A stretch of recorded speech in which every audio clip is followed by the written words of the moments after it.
नमस्कार दोस्तों, मैं राहुल चौहान एग्रीन इंडिया से। आज 4 जनवरी 2024 को दलहन में आत्मनिर्भरता की जो आज राष्ट्रीय संगोष्ठी का हुई है, उसके बारे में चर्चा करना चाहूँगा, बताना कुछ चाहूँगा उसके बारे में। और आज जैसा कि आप जानते हैं कि दलहनों की में आत्मनिर्भरता बढ़ाने के लिए, किसानों को प्रोत्साहित करने के लिए सरकार ने एक पोर्टल लॉन्च किया है, जिसमें किसान रजिस्ट्रेशन करवाकर अपनी तुअर जो उनके पास पड़ी है वो बेच सकते हैं। इसमें ये प्रावधान रहेगा कि अगर कीमतें एमएसपी से नीचे चलती हैं तो नॉर्मल जो प्रक्रिया रहेगी एमएसपी पे जो खरीदने की, वो जारी रहेगी। मात्रा पर कोई प्रतिबंध नहीं है, किसी भी मात्रा में किसान बेच सकता है और सरकार भी किसी भी मात्रा में खरीदने को तैयार है। और दूसरा, अगर कीमतें एमएसपी से ऊपर रहती हैं तो एक मॉडल के तहत उन भावों को किसानों को के खाते में दिया जाएगा। ये वीडियो केवल आपकी जानकारी के लिए बनाई गई है, कृपया कर अपने विवेक से करें। वीडियो को अच्छी है, पसंद आती है तो इसको लाइक करें, सब्सक्राइब करें चैनल को। अब इसका बाज़ारों पर क्या असर पड़ेगा उसका थोड़ा मैं जो मेरा सोचना है, और जो हमारी व्यापारियों से बात हुई है, मिलर से बात हुई है, तो उनके मन में थोड़ा असमंजस की स्थिति है कि अगर ऐसा होता है तो वो किस तरीके से, उनका क्या भविष्य रहेगा, किस तरीके की परेशानी उनको झेलनी पड़ सकती हैं। दोस्तों, अगर किसान देखिए, अगर किसान जो है सारा माल सरकार को बेचेगा या फिर कुछ क्वांटिटी में बेचेगा, तो मिलर्स क्या करेंगे या ट्रेडर्स क्या करेंगे।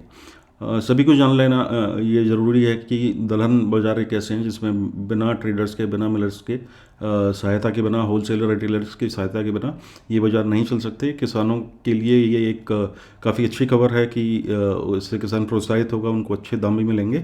लेकिन जो मिलर्स है वर्ग है, जो ट्रेडर्स वर्ग है, होलसेलर रिटेलर्स हैं, उनको उनके मन में थोड़ी सी जिज्ञासा है इस चीज़ को लेकर, उनके मन में दुविधा है कि उन भविष्य में क्या रहेगा। एक एग्जांपल लेना चाहूँगा। देखिए, अगर कोई भी किसान ट्रेडर के पास आता है अपना माल लेके, वो ज़रूर चाहेगा कि जो सरकार कीमतें उसको दे रही हैं किसान भाई को, वो कीमतें जो कारोबारी हैं, ट्रेडर्स हैं, वो उससे अधिक ऊंचे भाव पर लें। अगर ऊंचे भाव पर नहीं लेंगे तो फिर वो जाहिर सी बात है सरकारी घाटे पर अपना माल तुलवाएंगे। अगर ऊंचे भाव पर अगर लेते हैं, सपोज़ 8,000 रुपये तुअर सरकारी की खरीद होती है, 8,000, एक एग्जांपल ले रहा हूँ आपसे, आपके कि 8,000 रुपये अगर तुअर की खरीद होती है, तो किसान जरूर चाहेगा कि प्राइवेट को अगर वो बेच रहा है तो कम से कम 8,200 से 8,300 रुपये के भाव पर वो बेचेगा, अन्यथा वो जो एजेंसी है उनको बेचेगा। दूसरा, अगर इन ऊंची कीमतों पर ट्रेडर्स ने, दाल उद्योग ने दलहनों की खरीद कर ली, तो भविष्य में उनकी उत्पादन लागत भी बढ़ेगी, प्रोसेसिंग जो कॉस्ट है वो भी मतलब जो एमआरपी है, रिटेल प्राइसेस हैं, वो भी बढ़ेंगे, क्योंकि ऊंचे भाव पर उन्होंने दाल ली है।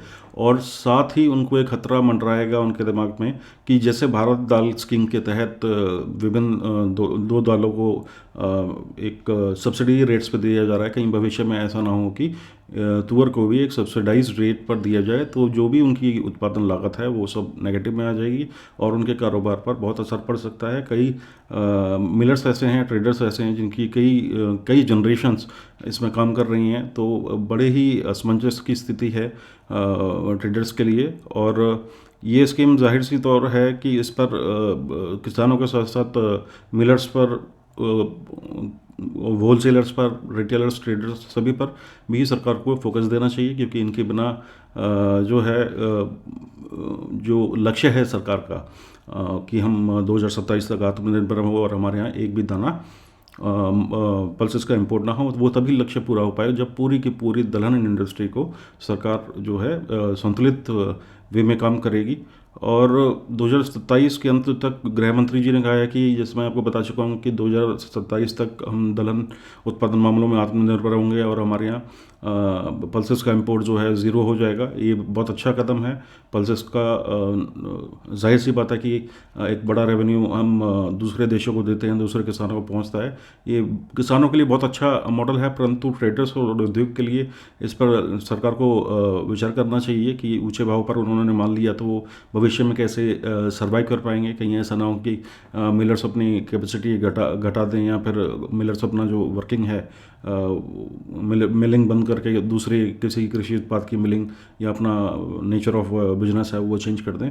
तो कुल मिलाकर जो है सरकार को इस पर थोड़ा फोकस करना चाहिए इंडस्ट्री के ऊपर। अगर इंडस्ट्री की अकेले किसान की बात करते हैं तो अकेला किसान उत्पादन नहीं बढ़ा सकता है, इसमें मिलर्स का भी बहुत बड़ा हाथ है, ट्रेडर्स का भी बहुत बड़ा हाथ रहता है। तो और अगर ये वीडियो ये वीडियो अगर सरकार के पास जाती है तो इस वीडियो के माध्यम से बोलना चाहूँगा कि आपको किसानों के लिए आपने बहुत अच्छा कदम उठाया, परंतु मिलर्स के लिए, ट्रेडर्स के लिए आपको ज़रूर कुछ ना कुछ सोचना होगा, अन्यथा ये इंडस्ट्री दाल उद्योग जो है वो उससे प्रभावित हो सकता है। ये हमारी एक पर्सनल राय है, विभिन्न व्यापारियों से हमारी बातचीत हुई है, सब परेशान है, तभी ये वीडियो बनाई गई है। अगर आपको वीडियो पसंद आई कृपया लाइक करें, सब्सक्राइब करें और उसको अधिक से अधिक शेयर करें। कमेंट ज़रूर करें कि आपके क्या विचार हैं, कि आप हमारे विचारों से सहमत हैं या नहीं। सहमत है तब भी करें, नहीं हैं तब भी करें। मतलब आप कमेंट्स ज़रूर करें इस वीडियो को देखकर। और अंतिम में यही चाहूँगा सरकार से, मेरी दरख्वास्त है कि मिलर्स के बारे में, ट्रेडर्स के बारे में वो पूरा ध्यान दें, ताकि हम दलहन उत्पादन मामलों में आत्मनिर्भर बने और विदेशों जो माल हम विदेशी किसानों को, जो पैसा हम विदेशी किसानों को दे रहे हैं, वो हमारे भारत के किसान के पास पहुँचे। धन्यवाद।